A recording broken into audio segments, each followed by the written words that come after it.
사암침법TV 그리고 자석요법TV 유튜브와 팟캐스트로 제공되고 있는 사암침의 썰 팟캐스트 나는 침쟁이다 정규방송 시작하겠습니다.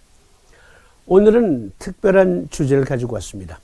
여러분, 긴 병을 치료하고 있는 중에 자가치료, 그런데 갑자기 새로운 병이 생겼어. 예를 들어서 누가 암투병을 하고 있어서 그에 알맞는 요법을 적용하고 있었는데 스스로, 그런데 갑자기 감기가 걸렸다. 그러면 감기 먼저 치료하는 거예요. 일단 긴 병 치료하던 그 본치료는 일단 중지하고, 잠시 중지하고 새로 생긴 감기 먼저 치료하는 거거든요. 그래서 오늘 특별한 주제를 가지고 왔습니다. 여기 홍역이 돌아왔다. 홍역이 돌아왔어요. 2월 9일자 연합뉴스에 보니까 우리나라 전국에 홍역 확진 환자들이 증가하고 있다. 연합뉴스에 보니까 미국도 홍역 비상, 전염병에 신음하는 지구촌에서 때 아닌 홍역이 유행하고 있습니다. 그런데요, 홍역은 사실 특별한 치료법이 없어요. 특별한 치료법이 없다. 서울대학병원 의학정보 홍역 합병증이 없는 경우에는 특수요법은 없고 기침, 고열에 대한 대증요법을 한다. 국가건강정보포털에서도 역시 이렇게 말하고 있습니다. 치료, 안정, 충분한 수면 공급 등의 보존적 치료와 해열제 등을 통한 대증 치료를 한다. 그래서 제가 미국 질병관리본부에 들어가서 그들은 어떻게 보고 있는가 봤습니다. 홍역에 대한 특별한 항바이러스 요법은 없다. 의료는 증세를 완화하고 박테리아 감염과 같은 합병증을 해결하는 데 도움이 된다. 입원 중인 어린이 등 중증 홍역은 비타민 A로 치료해야 한다. 비타민 A는 진단 즉시 투여하고 다음날 반복해야 한다. 권장 연령별 1일 복용량은 다음과 같다 해서 6개월 미만 유아는 5만 IU, 그리고 6개월에서 11개월에 해당하는 유아들은 10만 IU, 12개월 이상 어린이들은 20만 IU 해서 비타민 A 대량요법을 써야 한다. 요거는 참고할 만한 사항이에요. 우리가 사암침으로 도움을 드릴 수가 있고 또 과립 한약으로도 도움을 받을 수가 있거든요. 그럴 때 비타민 A와 함께 치료를 병행한다. 홍역 특집. 어차피 대증요법밖에 없단 말이에요. 서의학으로도. 그런데 자석 4개로 고열 그리고 발진 등등을 도움 줄 수 있거든요. 사암침 쓰면 낫습니다.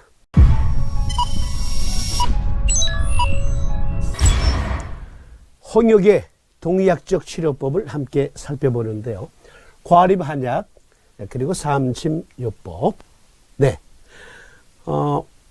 본 내용 들어가기 전에 질문이, 아주 중요한 질문이 또 팟캐스트에 올라와 있습니다. 또 개인적으로 제게 문자로 질문 주신 분도 계시고요. 그래서 홍역 특집, 본 내용 토론하기 전에 먼저 예리한 질문 함께 토론해 보도록 하겠습니다. 예리한 질문. 단소7594님께서 팟캐스트에 올려주신 글이에요. 제가 읽어볼게요. 심정격과 심승격의 경우는 정격증과 승격증이 바뀌었을 때 심각한 부작용이 초래한다고 생각합니다. 그런데 족고름풍 간목경의 경우 간 정격을 놓아도 사이토카인이 과잉 분비되지 않고 센서가 자동으로 작동되어 사이토카인을 조절해 준다면, 승격을 놨을 때도 역시 사이토카인의 과잉 생산을 막는다면 간 정격이나 승격이나 혹 바뀌더라도 같은 효과를 볼 수 있지 않을까요?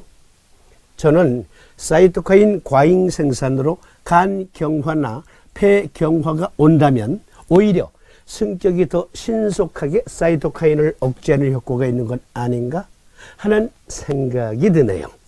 고수님들에게 해답을 듣고 싶습니다. 2월 9일 07시 42분에 올라온 글.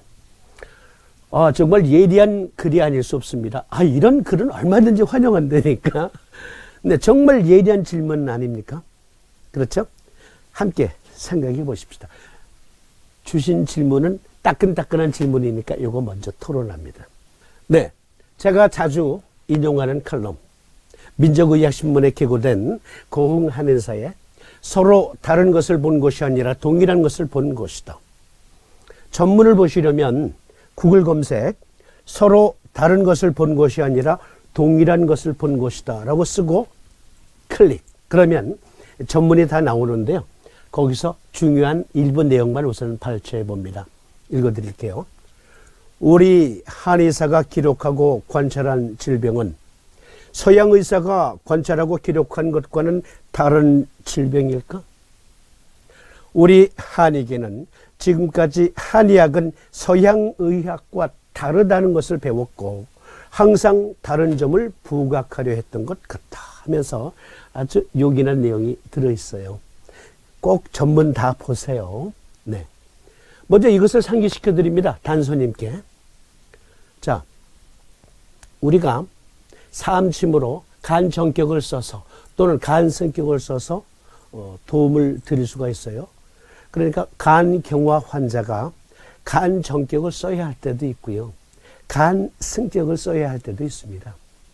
폐 역시 마찬가지죠. 폐 질환에 있어서 폐 정격증일까? 폐 승격증일까? 의학적 고찰을 해야 돼요. 그런데 여기서 다시 읽어드릴게요. 우리 한의사가 기록하고 관찰한 질병은 서양 의사가 관찰하고 기록한 것과는 다른 질병일까? 우리 한의계는 지금까지 한의학은 서양 의학과 다르다는 것을 배웠고 항상 다른 점을 부각하려 했던 것 같다. 즉 무슨 얘기냐면 이 그림 이제 익숙하시죠? 이 그림도 익숙하실 거고요. 우리 몸 안에서 오행의 상생상극작용이 일어난다. 우리는 그렇게 배워왔어요. 그러면 서의사들도 이렇게 보고 있을까요? 그것을 알면 단소님께서 주신 질문 우리가 쉽게 이해할 수 있거든요. 초간단 요약해 볼게요. 오행의 상생상극작용 중 일부 작용 보십시다. 수생 목의 현상에 의해서 신장에서 레닌이라고 하는 단백분의 효소를 방출합니다. 혈액에. 그러면 간이 화답해서 엔지오텐시노진이라고 하는 단백질을 분비해요. 그 단백질을 레닌이 분해합니다. 그러면 근육 수축 팽창의 전구 물질인 엔지오텐신 1이 생성이 돼요.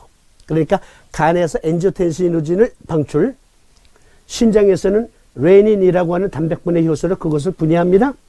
그랬더니 수축 팽창, 무엇을? 근육을. 간은 근육을 주관한다 그랬죠? 근거가 있어야죠. 간은 근육을 주관한다. 무엇으로? 당, 단백질로. 그런데 그 당, 단백질이 레닌의 도움을 얻어야 근육에 텐션을 주게 됩니다. 그 전구 물질이 엔지오텐신 1입니다. 그런데 폐금에서 엔지오텐신 컨버팅 엔자임, 줄여서 ACE라고 하는 효소를 방출해요. 그래서 그것으로 엔지오텐신 1을 분해합니다. 분해하면 엔지오텐신 2가 되는데요.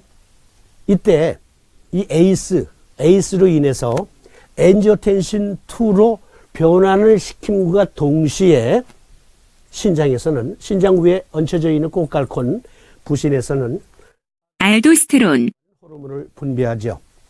그러면 심장에 텐션이 주어지고 그리고 정상적인 혈압 유지력이 발휘됩니다. 그리고 이것이 리액션이 계속 진행되면서 우리 몸의 체액 조절, 체액의 항상성이 유지되고 혈압이 유지됩니다. 정상 혈압이 유지가 돼요. 그러니까 수생, 목이요, 목생, 화요, 금생, 수요. 그렇죠? 네. 이런 식으로 우리 몸에 벌어지고 있는 현상, 즉 오행의 상생상극은 존재합니다. 그런데 사이토카인과 관련해서는 어떠한 오행의 상생 상극작용이 성립이 될까요? 그렇죠. 금, 극, 목. 금은, 폐금은 끊임없이 목을 견제합니다. 왜? 우리 몸의 항상성 유지력을 발휘하기 위해서. 우리 몸의 항상성 유지력을 발휘하기 위해서. 특히 면역과 관련해서. 자, 이것은 사이토카인 폭풍을 묘사한 애니메이션인데요.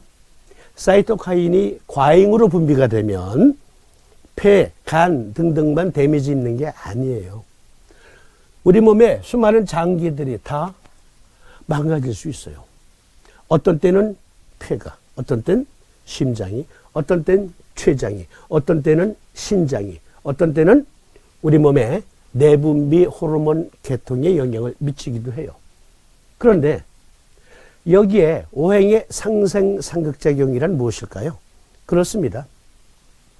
폐가 끊임없이 간을 견제하는 것은 여기 사이토카인 면역과 관련해서 여기까지만. 자, 제가 가끔 성경 인용하죠. 네, 성경에 보면 그런 말이 있습니다.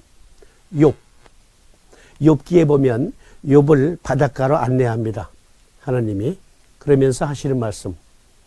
저 파도가 해일로 넘쳐나 사람들을 쓸어버리는 것이 아니라 경계가 정해진 곳까지만 오는 것은 누가 했느냐? 네, 하나님이 파도에게 너 여기까지만 이렇게 하셨다는 얘기죠. 그런데 때때로 바다에 지진이 일어나거나 여러 자연현상으로 해일이 발생하기도 하죠. 그러면 수많은 사람이 다칩니다.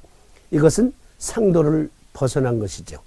네, 우리 몸의 상도를 벗어나려고 할 때는 상극작용이 발동이 되고 상도에 못 미치는 미약한 우리 몸의 각 파트별로 미약한 힘이 작용해서 정상적인 기능이 발휘되지 못하면 상생작용이 발현됩니다. 증폭이 되죠. 그러니까 우리 몸 안에 오행의 상생, 상극은 끊임없이 일어나는 현상들이에요. 생명력 유지력이라고 할 수 있겠고 항상성 유지력이라고 할 수 있겠습니다. 그러면 고흥 한의사가 지적한 대로 우리 눈에만 보이는 걸까요? 서희 눈에는 안 보이고 우리 몸 안에 벌어지고 있는 현상이라면 서희학에서도 이것을 볼 수 있어야 합니다. 인지하고 있어야 합니다. 사이토카인, 그거 토론하면서 겸해서 함께 우리가 생각해 보는 겁니다. 우리 몸의 항상성 유지력을 고인들은 간단한 한시로 오행의 상생, 상극작용 이렇게 말한 것이죠. 자, 논문을 인용해 봅니다. 과연 소위들도 우리 몸 안에 벌어지고 있는 오행의 상생, 상극작용이 있음을 그들도 확신하고 있을까요? 네. 사이토카인 폭풍의 눈 속으로 들어가 보자라는 논문이에요. 미국 국립보건원 의학 논문 데이터에서 찾아온 논문입니다. 여기 보면 이것이 이 논문에 포함되어 있는 그림이에요. 여기 보면 자, 여러분 사이토카인은 면역 물질이에요. 특히 간의 쿠퍼셀에서 대부분이 만들어져요. 일반적으로 폐에서도 만들고 또 여러 장기들에서도 만들긴 해요. 생성이 되기는 해요. 그러나 많은 양은 간의 쿠퍼셀에서 만들어지거든요. 그런데 사이토카인은 한 가지를 말하는 게 아니에요. 사이토카인 내에 포함되어 있는 인터루킨은 1번, 2번, 3번, 4번, 5번, 6번, 사이토카인 1, 2, 3, 4, 5, 6, 7, 8, 또 사이토카인 1, 베타. 그러니까 인터루킨 1, 베타라는 놈이 있고 인터루킨 2, 베타 뭐 등등 아주 다양해요. 그러니까 사이토카인스라고 말해야 정확하겠죠. 사이토카인이 아니라. 네. 그런데 사이토카인 폭풍이라는 용어는 면역계통의 생생한 이미지와 통제불능의 염증 반응을 불러일으킨다 했습니다. 길게 설명 안 드려도 여러 번 말씀드렸으니까 이해되시죠? 사이토카인의 주요 유형 및 작용 역시 이 논문에 포함되어 있는 내용인데 이런 것들이 다 사이토카인 속이라고 할 수 있어요. 인터페론, 선천적 면역의 조절, 항바이러스성 활성화, 항염증 효과, 인터루킨스, 백혈구의 성장과 분화, 염증성 면역 반응, 케모카인, 화학 성분 분해, 그리고 백혈구 유주 작용, 활성화 작용 등등을 합니다. 조혈무 줄기세포 자극 인자라는 것은 조혈 전구세포 증식 및 분화의 자극으로 우리 몸에 또 면역력을 발휘하죠. 이것이 중요한 겁니다. 종양 괴사 자극 인자, 세포독성 T림프구를 활성화시켜 암으로 상한 조직도 분해하고요. 암 자체도 분해합니다. 그러니까 사이토카인에 속한 그러한 면역 인자들이에요. 사이토카인은 하나만 말하는 게 아니다. 그러니까 어떤 사이토카인은, 즉 어떤 인터루킨은 그 특유의 면역력을 발휘하는데, 또 그 안에서도 사이토카인 속에 배속된 여러 면역 인자들이 상호 또 견제하면서 항상성, 면역의 항상성 유지력을 발휘해요. 그러니까 오행의 상생상극작용, 이것은 한시란 말이에요. 한시. 물론 주역, 명리학 등등에서도 쓰는 표현이지만, 그러나 우리 의철학의 눈으로 보면 우리 몸 안에서 벌어지고 있는 현상들을 함축성 있게 표현한 오행의 상생상극입니다. 그러니까 우리는 그것을 의철학으로, 그리고 실사구시로 이해해 보는 것이 좋겠죠. 다시 질문 주신 분.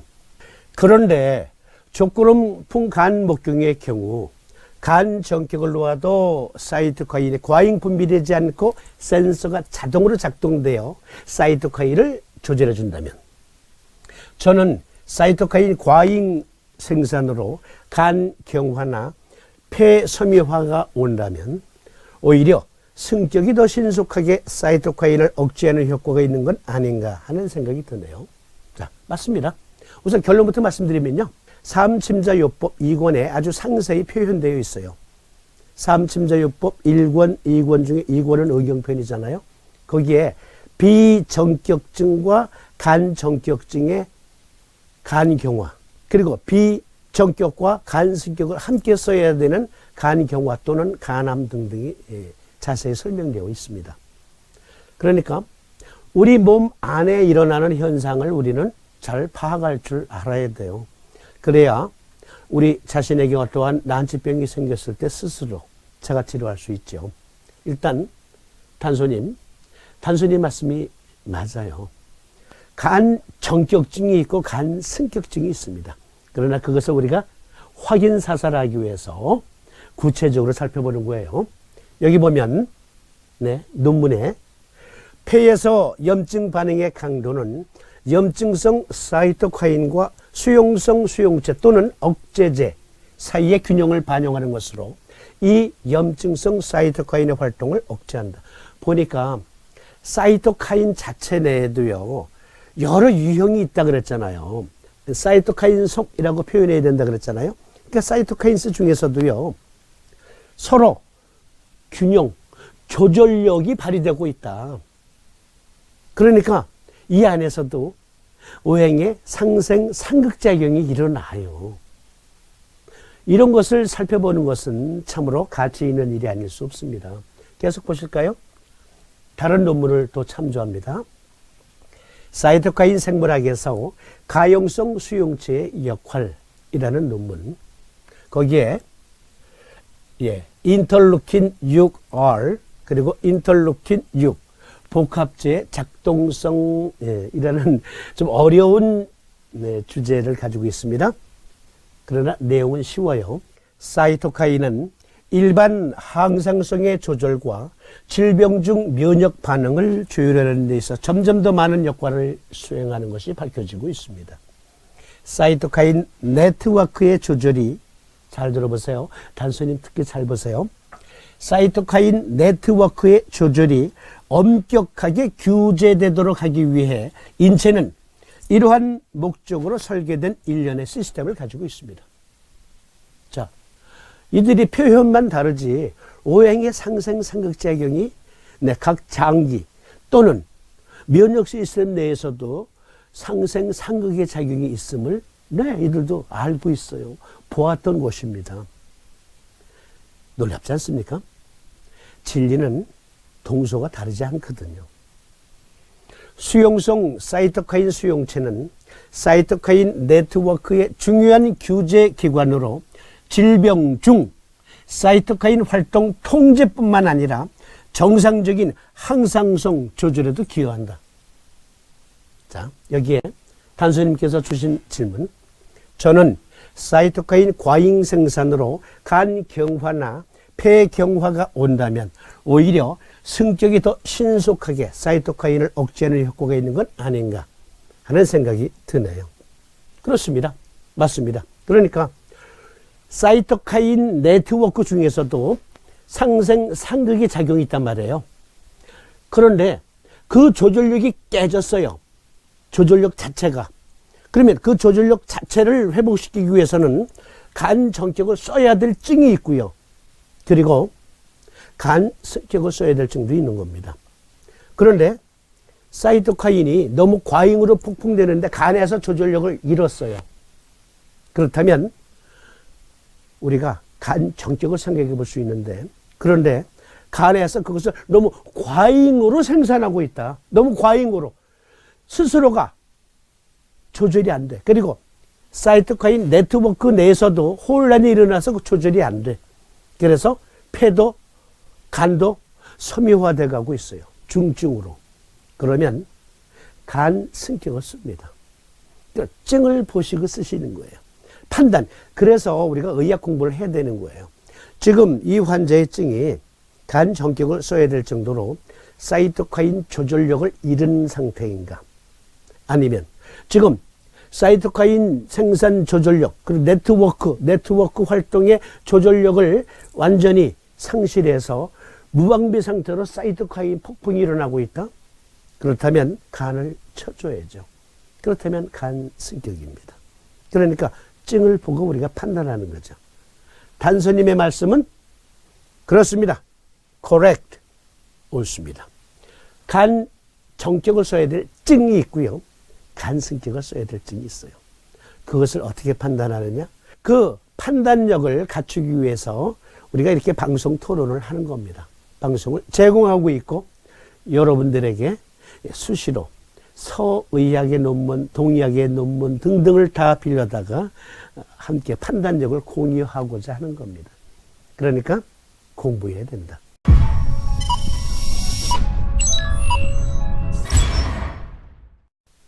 고흥 한의사가 말한 것처럼 동서가 같은 것을 보는 것일까? 특히 오행의 상생, 상극작용을, 그리고 금극, 목의 작용을, 그거 아주 초간단 요약 토론해 봅니다. 초간단 요약 토론.